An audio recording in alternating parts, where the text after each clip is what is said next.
Children are often described as the future of our countries, our cities, and our communities. However, throughout history, states, cities, and school districts across the country have cultivated discriminatory laws, policies, and practices that maintain the inequality of our children. Even after the Supreme Court ruled in Brown v. Board of Education that racial segregation of children in public schools violated the 14th Amendment, integration remained an uphill battle. Community engagement and court oversight led to the desegregation of individual public schools and the triumphant appointment of Philadelphia's first black superintendent, but resistance, changing demographics, and shifting priorities tragically drove the district and the courts to ultimately abandon the goal of citywide integration. During the Second Great Migration, the black population in Philadelphia grew 160%. Blacks moved from the rural South to the urban North, seeking better jobs and living conditions. They settled primarily in West and North Philadelphia, which became increasingly segregated. Predatory lending, housing, and job discrimination drove many blacks into poverty, making it difficult for them to escape these neighborhoods. Negrophobia led many white residents to flee to newly developing suburbs and neighborhoods like Northeast Philadelphia. Segregated neighborhoods gave rise to segregated schools. By 1960, 92% of black, school-aged children were enrolled in the public school system, while 55% of white children attended parochial schools. Furthermore, the majority of black students attended segregated schools, which were often located in older, segregated, densely populated sections of the city. As a result, school buildings were overcrowded, under-resourced, and dilapidated.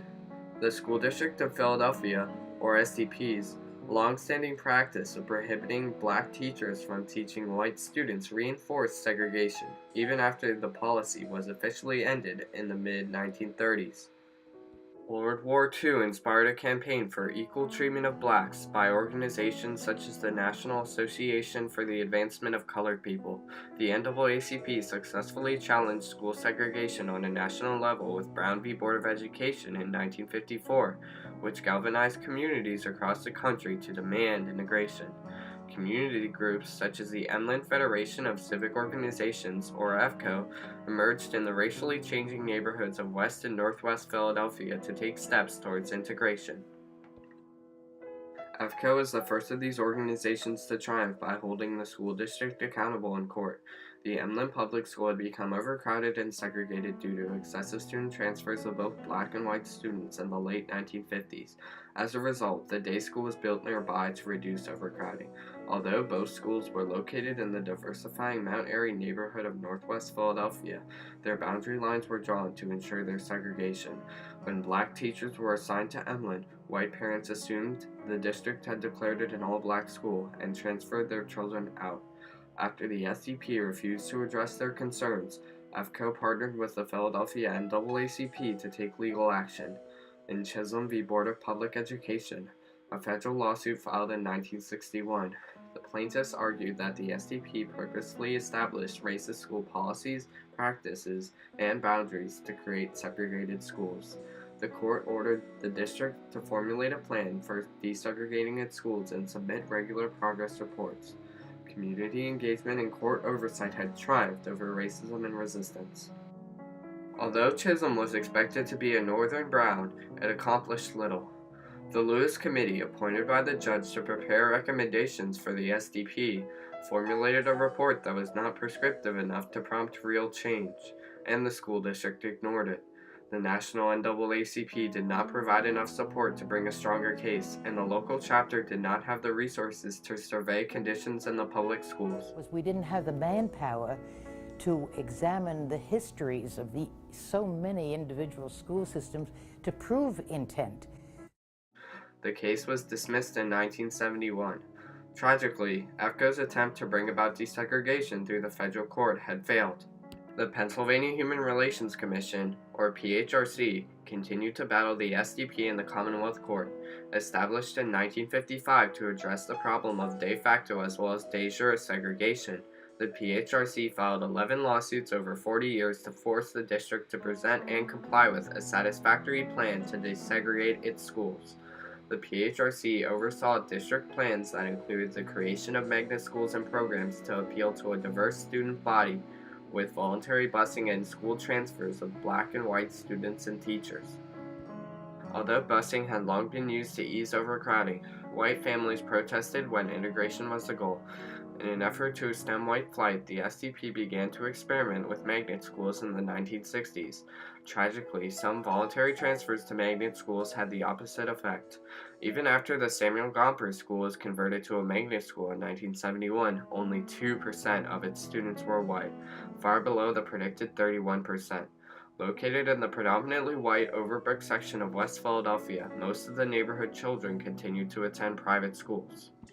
I think if families are unwilling to take a risk on a school where there's a minority population, it won't happen. Some magnet schools were successfully integrated, however.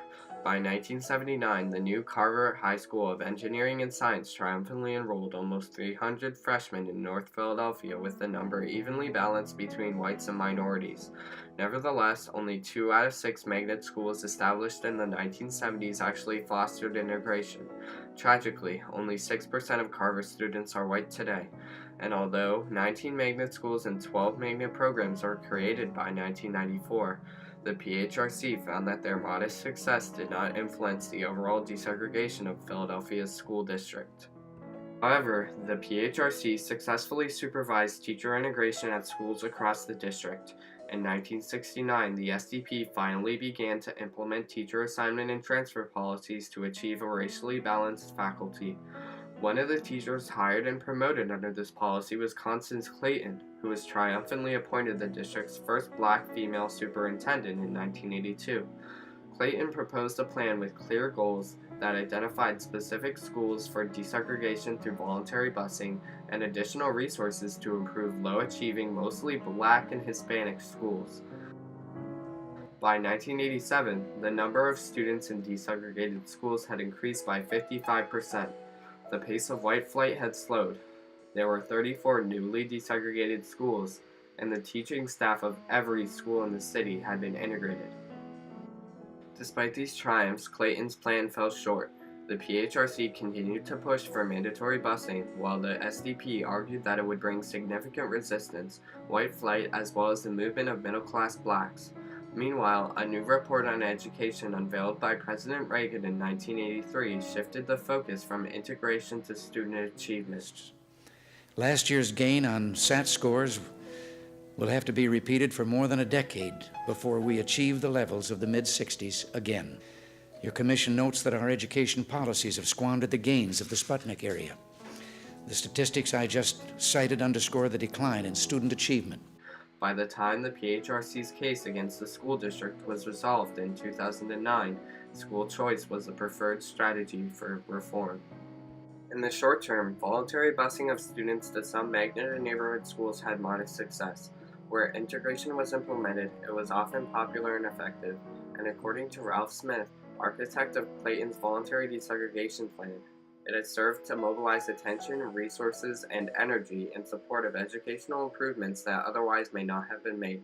Because of desegregation, we have better schools. In fact, the black-white achievement gap reached its low point near the peak of national desegregation efforts in the late 1980s. In the long term, Americans stopped seeing integration as a strategy to improve school success for students of color. As voluntary desegregation fell out of favor, many Philadelphians began to see the public schools as failing, choosing charter schools instead. Tragically, segregation is still a significant problem in Philadelphia. By 2018, only 24% of teachers in the SDP were black, down from a peak of 40% in the 1990s, and only a striking 14% of students were white. Philadelphia charter schools are even more hyper-segregated than district schools. Even now, decades after Brown, children are still attending schools that are separate and unequal. Students of all colors will continue to suffer the effects of segregation until the state, city, and school district of Philadelphia make educational equity a priority. To be young, gifted, and black and own it, it's more than a moment. It's like the sun rose to condone it. Before we was trapping, we was trapped in. Sun and the whips kissing.